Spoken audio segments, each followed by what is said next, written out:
나경원님, 제 얘기해도 질문해도 될까요? 조용히 해주시면 제가 질문하겠습니다. 경기도 부천시의회 김기표입니다. 행정처장님, 네. 보통 새로 오시면 축하한다는 말을 먼저 하는데 축하한다고 도저히 제가 얘기가 안 나오네요. 법사위에서 이럴 줄 몰랐습니까? 알았습니까? 몰랐습니까? 이럴 것까지는 잘 몰랐습니다. 아니, 민주당 의원들이나 당연히 국회의원들이, 당시 파기환송심이나 그분이 주심으로 온 행정처장 인사나 이거에 대해서 문제제기할 것을 몰랐단 말이에요? 그럴 수도 있겠다는 생각도 했습니다. 그럴 수도 있겠다. 자, 그러면 어떻게 하려고 나왔어요? 무시해도 된다고 생각했습니까? 그렇게 생각하지는 않았습니다. 그러니까 나온 거 아니에요? 같이 협력하기 위해서. 아니, 떠들 거는 내가 들어주고 내가 버티면 되지. 이렇게 생각하고 나온 것 아닙니까? 그러니까 나왔겠죠? 예?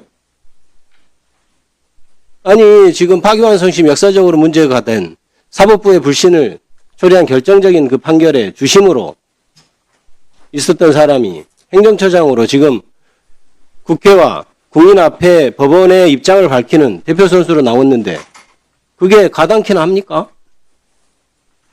그런데 여기 와서 그러면 조용히 우리가 그 희대의 판결이 문제 있다고 온 국민이 생각하고 있는데 국회의원들이 조용히 넘어갈 거라고 생각했어요?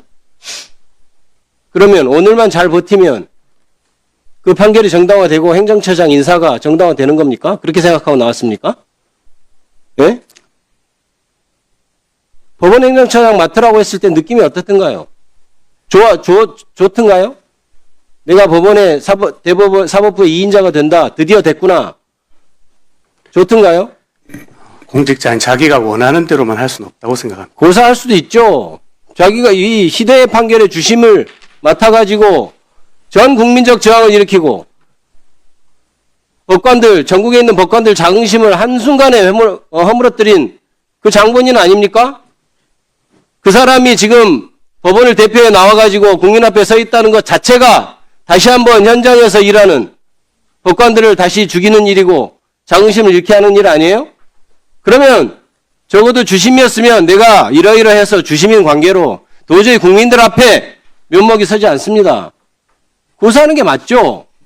이게 국회와 국민을 우롱하는 처사라고 당연히 생각할 수밖에 없죠.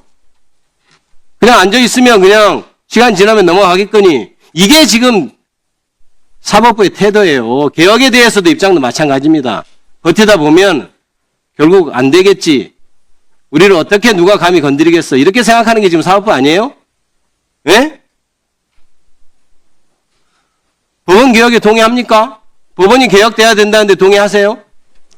예, 사법개혁에 관한 여러 목소리들을 저희도 충분히 알고 있고 저희도 같이 동의하냐고 묻습니다.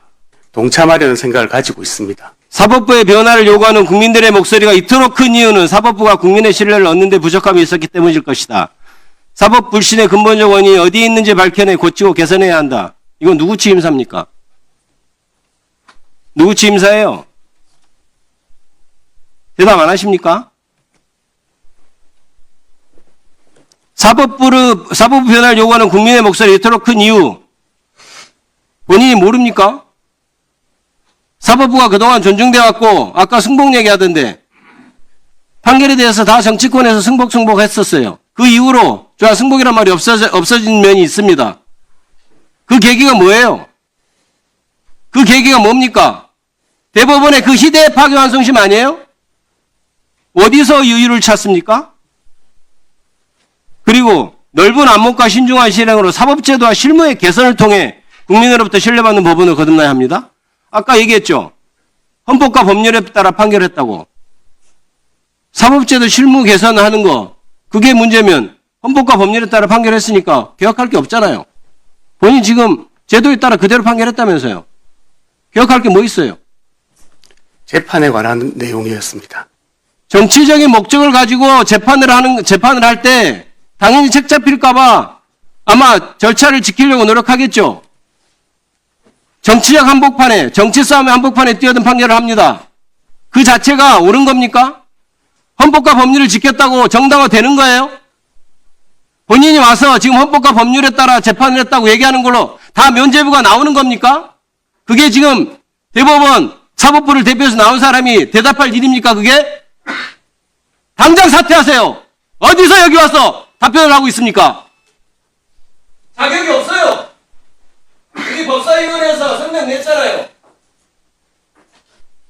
사법부의 불신, 누구한테 유리하고 불리한 판결을 얘기하는 게 아니에요. 지금까지 건국된 이후에 사법부의 신뢰, 우리가 그것만을 지키고 우리가 사법부의 권위, 그걸 지키려고 노력했는데 한순간에 무너진 게 어떤 겁니까? 그 대법원 판결이에요. 그 대법원 판결 주심을 맡았고 그 대법원 판결 주심 뿐만 아니고 다른 대법관들이 과연 기록을 제대로 받는지에 대해서 국민들은 의구심 갖고 있고 아무도 믿지 않아요. 그런 사람이 지금 행정처장이라고 치고 나와가지고 국회의원과 국민들 앞에서 답변하는 게 이게 희대의 부조리한 상황인 겁니다. 희대의 부조리한 상황. 대법원은 도대체, 사법부는 도대체 국민들은 안중에 있습니까?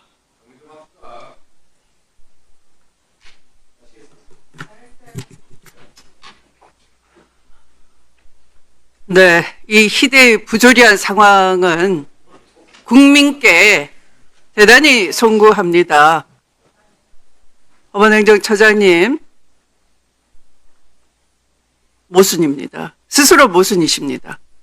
행정처장님, 네.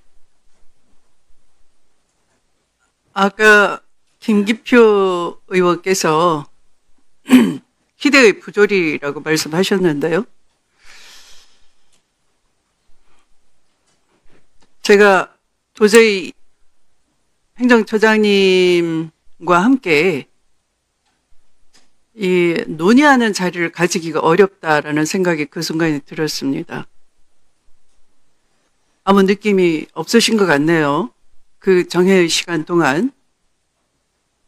적어도 다시 그 자리에 앉으시려면 왜 그러한지, 왜 그런 발언을 들었어야 했는지 반성이 있었어야 되는 겁니다. 그 자리에 지금 물려받으신 거예요. 누구 대신 물려받으셨습니까? 그 전임자가 누구십니까? 예, 전임자는 천대엽 전임 행정처장입니다. 천대엽 행정처장이 국회에서 이 문제 가지고 답변하는 거 보신 적 있습니까? 예, 본 적이 있습니다. 그러면 인정하시겠네요? 국회에 출석해서 사건 기록을 다 살펴봤다라고 진술하는 것을 누누이 강조하는 것을 다 지켜보셨겠습니다. 제가 알기로는 이제 그런데 지금 주심이면서 필요한 범위 내에서 봤다라고 당당하게 말씀하십니다. 어떤 기준으로 누가 그 유무죄가 극명하게 갈리는 사건을 번개같이 필요한 범위 내에서 자의적으로 보는 권한이 어디 있단 말입니까? 그것이 사법부 독립입니까? 그러니까 이것만으로도 모순이라는 겁니다. 스스로 모순을 자인하시는 겁니다. 주심이 나오셔가지고 전임자가 사건 기록 다 봤다라고 강조하고 누누이 위증을 했는데도 불구하고 주심이 나와서 나는 당당하게 헌법과 법률에 따랐고 필요한 범위 내에서 봤다. 그래 뭐 그러시는 거예요. 그래서 국민들께서 이해하시겠습니까? 그 판결 다시 한번 들여다 보십시오. 이재명 성남시장은 아니라고 하는데도 아니라는 인식, 모른다는 인식을 믿어주지 않기 위해서 당신 정도면 공인이고 국민 눈높이에서 맞지 않는 말을 하는 것이다 라고 인용을 하셨어요. 그런데 국민 눈높이가 판결의 기준이 아니라고요? 대법원 판결문에는 국민 눈높이에 당신은 유죄야 그렇게 파기환송을 하시고 이제 와서 국민 눈높이는 판결의 기준이 판단의 기준이 아니라고요? 거짓말 하시는 거잖아요. 왜 계속 거짓말 하시겠습니까?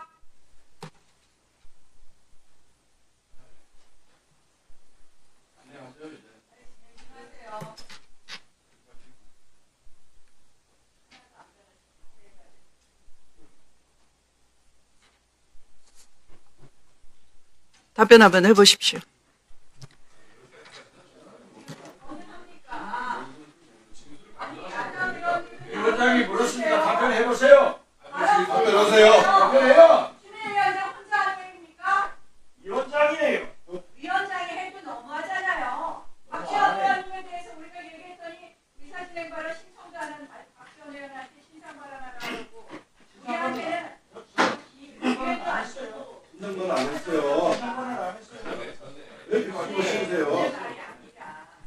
함부로 말하지 마세요. 함부로 말 내가 언제 신상 발언했어요? 하고 있습니다. 지금 답변 기다리고 있습니다. 여러분들께서 답변을 못 듣게 지금 방해를 하시는 것이지. 조용히 하세요. 답변하십시오. 예, 위원장님 우려와 걱정을 저도 공감합니다. 조금 전에 이제 그 판결의 기준이 국민의 눈높이가 아니라고 제가 거짓말을 했다고 말씀하시는 것에 대해서 그래도 제가 말씀을 드려야 될 것 같은데 제가 그런 말씀을 드린 적은 없습니다. 헌법과 법률에 따라서 정당한 절차, 적법한 절차에서 판결을 했다고 말씀드렸고요. 국민 인식을 판결에 인용하셨지 않습니까? 그거는 그냥 국민 인식이라는 게 국민 눈높이 아닙니까? 그러니까 기록을 제대로 안 봤다 이 말씀이에요. 상고 이유를 판단할 수 있는 범위 내에서는 다 봤습니다. 상고 이유는 검찰 아닙니까? 상고 이유서를 낸 쪽은. 당연히 이제 답변서에 필요한 범위 내에도 다 확인을 했습니다. 답변서 내자마자 그 이튿날 전원 합의체 회부를 하시고 편결하신 거 아닙니까? 그래서 그 기록을 실제 그 순간에 어떻게 다 봤느냐를 누누이 국민의 상식으로 질문하는 거 아닙니까? 질문이 궤변입니까? 질문도 상식적이어야 되는 거죠. 근데 그 지극히 상식적인 질문에 명쾌한 답변이 없었던 거예요. 그리고 마침내 주심이 나오신 겁니다. 보무도 당당히. 개인적으로 불러서 물어보세요. 그러니까 국민과 맞짱을 뜨자는 거냐라고 하시는 겁니다. 위원님들께서.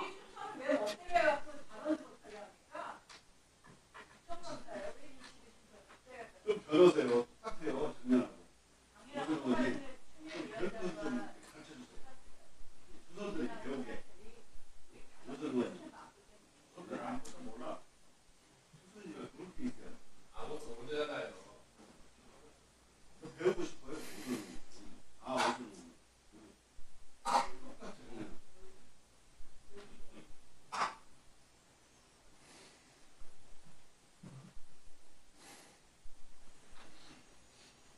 헌법과 법률은 국민 눈높이와 어긋나면 되는 겁니까?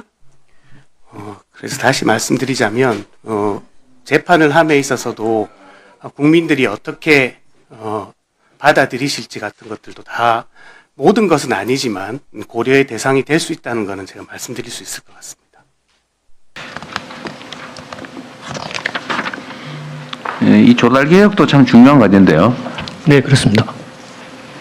이게 조달을 독점을 해놓으니까 그 틈새로 소위 스펙을 박아가지고 부당한 이익을 노리는 경우가 있다는 지적도 많고 그죠. 네, 그렇습니다. 그 다음에 왜 시중 가격보다 똑같은 스펙인데 더 비싸냐 또 있고, 그리고 왜 한 개만 해가지고 경쟁도 못하게 만드냐, 왜 누구 편들어 주냐라는 것도 있는 것 같은데, 이런 건 시정하기 위한 장치들은 만들고 계신 거죠? 네, 네, 그 네. 조달적 개혁 방안에 그 대통령님 네, 말씀하신 내용을 다 담았습니다. 네. 근데 그 중에 하나가 이제 광역지방정부들에게 조달 사업을 할 수 있게 해주는 거. 네, 근데 그것도 좀 더 고민을 해야 될 부분이 뭐냐면, 추가해야 될 게, 예를 들면 경기도에 허용을 한다. 그러면 경기도 안에서만 하게 해놓으면 이게 또 조달청 독점과 똑같은 결과를 빚을 수 있잖아요. 실질적 경쟁 체제를 도입할 방법을 좀 강구를 해주면 좋겠어요. 예를 들면 경기도가 만약에 그걸 하면 그 경기도 내에 있는 시군들은 경기도 거를 쓸 수도 있고 조달청을 쓸 수도 있고, 저기 예를 들면 제주도가 하고 있으면 제주도 가서 조달을 할 수도 있고, 이렇게 조달도 경쟁을 좀 시키면 좋겠어요. 지금 현재 그게 가능한가요? 시스템상? 설계하고 있는 네, 시스템상? 저희가 그 나라장터에 그 쇼핑몰 기능이 있기 때문에 네. 각 그 지방 정부에서 만약에 단가 계약을 체결하게 되면 그 부분을 공유해서 납품 요구를 할 수 있도록 조치를 할 수가 있습니다. 아니, 내 말은 실질적으로 경기도가 조달을 독자적으로 시작하면 네. 경기도 내에 있는 시군들은 경기도 말고 딴 데 중앙정부 조달을 하든지 아니면 충남 조달에 가서 할 수도 있고 그렇게 만들었냐 아니냐 그 말이에요. 현재는 그 경기도하고 전북에 대해서만 시범적으로 적용하기 때문에 경기도 내하고 그다음에 전북 내하고는 아마 가능할 것 같습니다. 취지를 교차가 가능합니다. 그러니까 기능을 전북하고 지금 구현하면. 두 개 하면 전북의 네. 장수구는 경기도에서도 할 수 있고 전북에서도 할 수 있고 중앙조달청에서도 할 수 있고 이렇게 돼 있냐 아니면 네, 그렇게 할 수 있습니다. 현재 예. 네. 그럼 됐고요.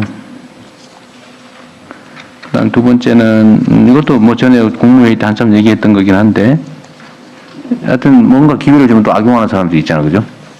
그 조달청 말고 지방에 해주면 또 거기서 또 이걸 특정 조달권을 이용해가지고 부패를 저지를 가능성이 있으니까 그 점들은 잘 감시 체계는 어떻게 만들었어요?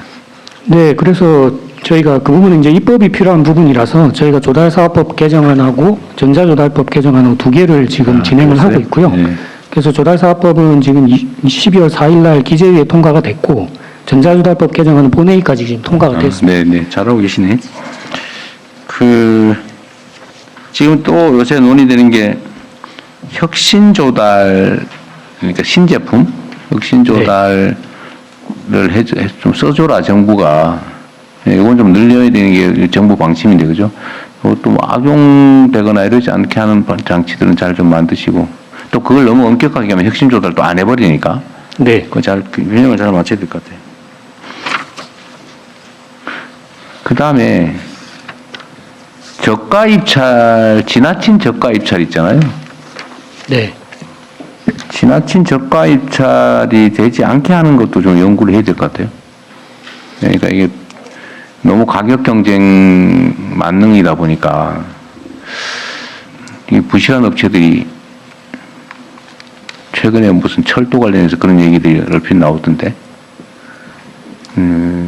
전 너무 저가에만 중점을 두지 않게, 그래도 괜찮은 게 있겠지만, 그게 아니면 다른 기타 요소를 좀 감안했으면 좋겠고, 저는 조달에 있어서 저런 걸 좀 고려해 주시면 어떨까 싶어요.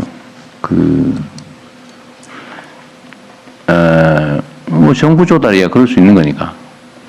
이게 국내 기업들을 우대한 제품이냐, 아니면 그 소위 ESG 경영을 하는 기업 거냐, 또는 노동자나 계열, 뭐 납품업체 등등에 대해서 가혹하게 하고 한 제품이냐, 아니면 선량하게 대우한 제품이냐, 이런 것들도 좀 평가 대상에 넣으면 그런 거 있죠. 네.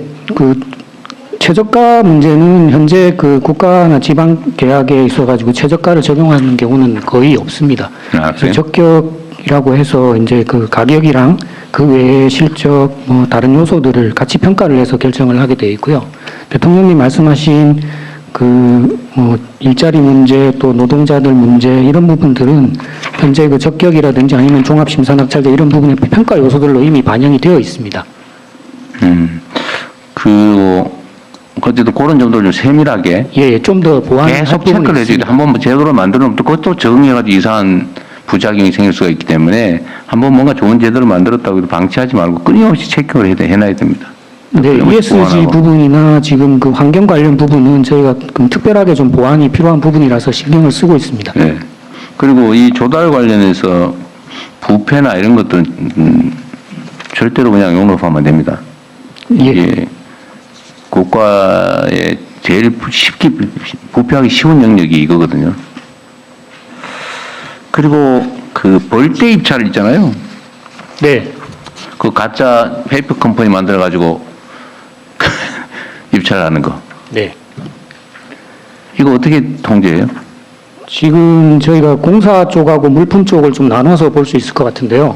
공사는 지금 페이퍼 컴퍼니들은 이제 저희가 그 등록 기준을 입찰을 본 이후에 저희가 실제 실사를 해서 그 페이퍼 컴퍼니를 걸러내는 방식으로 지금 기재부하고 협의해서 시범 사업을 하고 있습니다. 그리고 물품 쪽은 지금 브로커를 통한 공급 입찰이 좀 문제가 네. 되어 있어서요. 그 부분은 저희가 그 공급 확약서를 받는다든지 아니면 저희가 입찰 보증금 부과 대상을 별도로 분석을 해서 추려서 입찰 보증금을 부과를 하는 방식도 지금 같이 검토를 하고 있습니다. 이 벌떼 입찰이 이제 실질적 효과가 있으니까 가짜 페이퍼 컴퍼니를 잔뜩 만들어 가지고 행정력 낭비를 초래하고 부정부패 원인이 되는데 그 벌떼 입찰하면 수수료 받고 넘기는 거 아니에요? 예, 그렇습니다. 그래서 이거를 막는 방법 중에 입찰을 할 때 입찰 보증금을 다 내게 하고 예, 입찰이 낙찰이 된 데는 일단 계약 전에 이게 진짜 있는 회사인지를 전부 실질 조사를 한 다음에 그게 가짜 페이퍼 컴퍼니면은 당연히 낙찰 취소하고 네, 입찰 보증금을 몰수하고 이렇게 할 수가 있거든요. 네, 그렇게 해야 됩니다. 네. 하고 있어요? 해야 된다고 예, 하시죠. 좀 전에 말씀드린 그럼 것처럼 그 얘기- 그 현장 얘기예요? 실태 조사를 저희가 시범 사업을 하고 있고요. 물품 쪽은 지금 입찰 보증금 부과를 비롯해서 저희가 지금 제도를 그러니까 바꾸고 있습니다. 그거를 전수조사를 인력을 투입해 전수조사를 하세요. 이게 네, 그 시장 질서를 훼손하는 거잖아요. 그리고 그걸 확실하게 한다는 확신이 들면은 그 페이퍼 컴퍼니 절대 안 하겠죠. 이것도 역시 경기도에서 해봤더니 그 응찰 그 숫자가 확 줄더라고. 원래 뭐 300~400대 1 이러다가 확 줄어들더군요. 그 몇 번 조사했더니 예. 방침을 명확하게 하고 초기에는 확실하게 다 전수 조사를 하도록 하십시오. 예, 인력은 행안부하고 좀 협의를 네, 해서 네. 좀 그런 방향으로 추진하겠습니다. 임시직이라도 왜냐면 나중에 다 정상화되면 안 할 거거든요. 네. 그 전 단계까지가 지금 초기가 문제입니다.